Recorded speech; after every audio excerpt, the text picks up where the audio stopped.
জানতে পারি।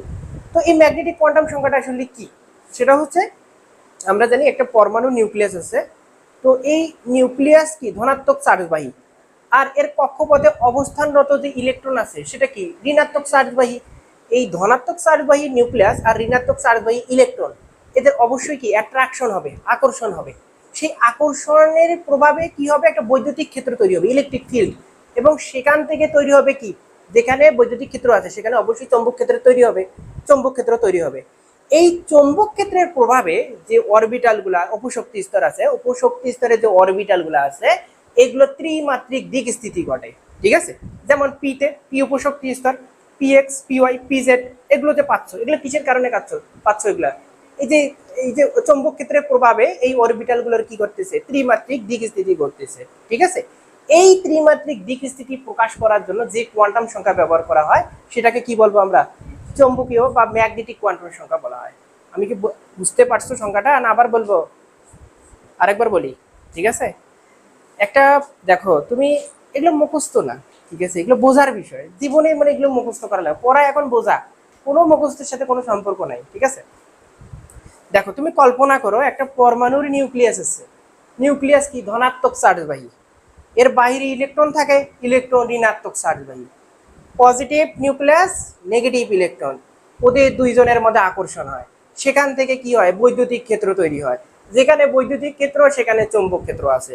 এই চৌম্বক ক্ষেত্রের প্রভাবে আবার কি হবে, এই যে অরবিটাল গুলা আছে তাদের ত্রিমাত্রিক দিক স্থিতি ঘটবে, ঠিক আছে। ত্রিমাত্রিক দিক স্থিতি কোনটা, ওই যে P X, P Y, P Z পাচ্ছ, D X Y, Y Z, Z X, D X square hyphen Y square, D Z square, এগুলো পাচ্ছ।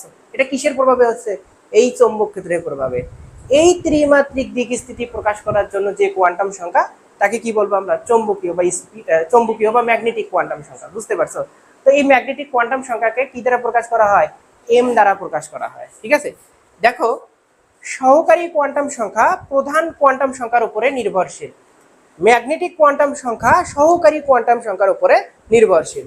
দেখো এই যে এখানে দেখো এন, তারপর এল, তারপরে এম।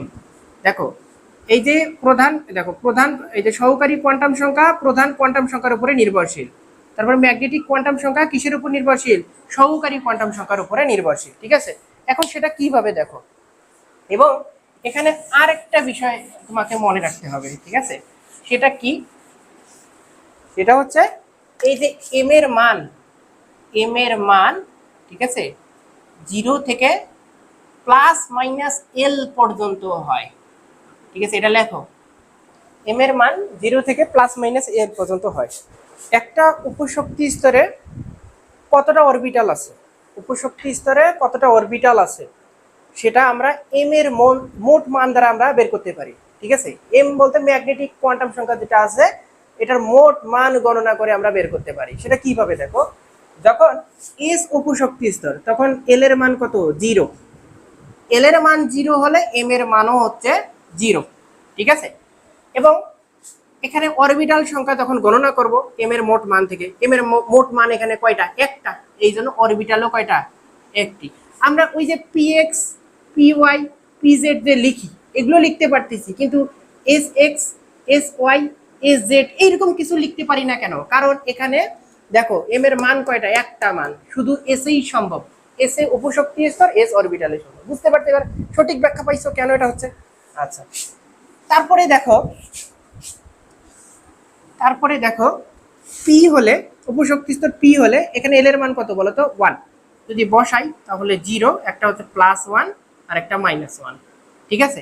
এখন উপশক্তি স্তরে যে অরবিটাল গুলা সম্ভব, 3টা অরবিটাল সম্ভব, তারা কারা, তারা হচ্ছে এই যে P X, P Y, P Z, বুঝতে পারছো কি। দেখো এখানে এম এর মান কয়টা, 3টা, এই জন্য উপশক্তি স্তরে অরবিটাল সম্ভব 3টা, তারা কারা, তারা হচ্ছে P X, P Y, P Z, বুঝতে পারছো 3টি। ঠিক একইভাবে, ঠিক আছে, ঠিক একইভাবে দেখো ডি তেও আছে, ডির মান এখানে কত, 2 না, 2, যদি এখানে 2 বসাও তাহলে +-2, কিন্তু 2 এর আগে কি আছে, 1 আছে, +-1 আছে এবং 0 আছে, ঠিক আছে। তার মানে এখানে 0, একটা +1, একটা +2, ঠিক আছে, একটা -1, একটা -2, বুঝতে পারছো কি। তাহলে এখানে টোটালি মান কয়টা পাইলা বলো তো, 5টা। তাহলে 5টা মান পাইছো, তাহলে উপশক্তি স্তরে অরবিটাল 5টা সম্ভব। তারা কারা? ঠিক আছে, তারা হচ্ছে dxy, dyz, dzx, ঠিক আছে, তারপর dx স্কয়ার y স্কয়ার, ঠিক আছে, তারপরে dz স্কয়ার, ঠিক আছে, এই 5টা, ঠিক আছে, এই 5টা সম্ভব। তাহলে এখানে টোটাল অরবিটাল হচ্ছে 5টি উপশক্তি স্তরে, ঠিক আছে, 5টি, দেখছো? আর এগুলো আমরা হাকাও পড়ে আসছিলাম 9-10, তাই না? ঠিক একইভাবে এফ এ যদি আমরা হিসাব করি, তাহলে এফ হলে এখানে মান পাবো কত? 3। তাহলে এখানে মান হচ্ছে 0, এখানে +1 +2 +3, তারপর -1 -2 -3, ঠিক আছে, সেগুলো হচ্ছে F X, X square Y square, তারপর F Y, X square Y square, তারপর F Z, X square Y square, ঠিক আছে, তারপরে F X Y Z, F Z Q, F Y Z square, তারপর এফ এক্স জেড স্কোয়ার। তাহলে এখানে কয়টি? Totally 60টি, ঠিক আছে। তো এই এই যে এগুলো এগুলো তোমাকে পড়তে হবে না, এগুলো পড়তে হবে রে। একটা এডমিশন টেস্টে আসছিল একটা, ঠিক আছে, একটা ইউনিভার্সিটি এডমিশন টেস্টে আসছিল, হ্যাঁ, তো এটাও জানতে হবে তোমাদের, ঠিক আছে, একটু মনে রাখবা, মুখস্থের মতো রাখবা। এবং এফ এ কয়টি অরবিটাল সংখ্যা এটা তোমাদের মনে রাখতে হবে, বুঝতে পারছো কি? বুঝতে পারতেছো?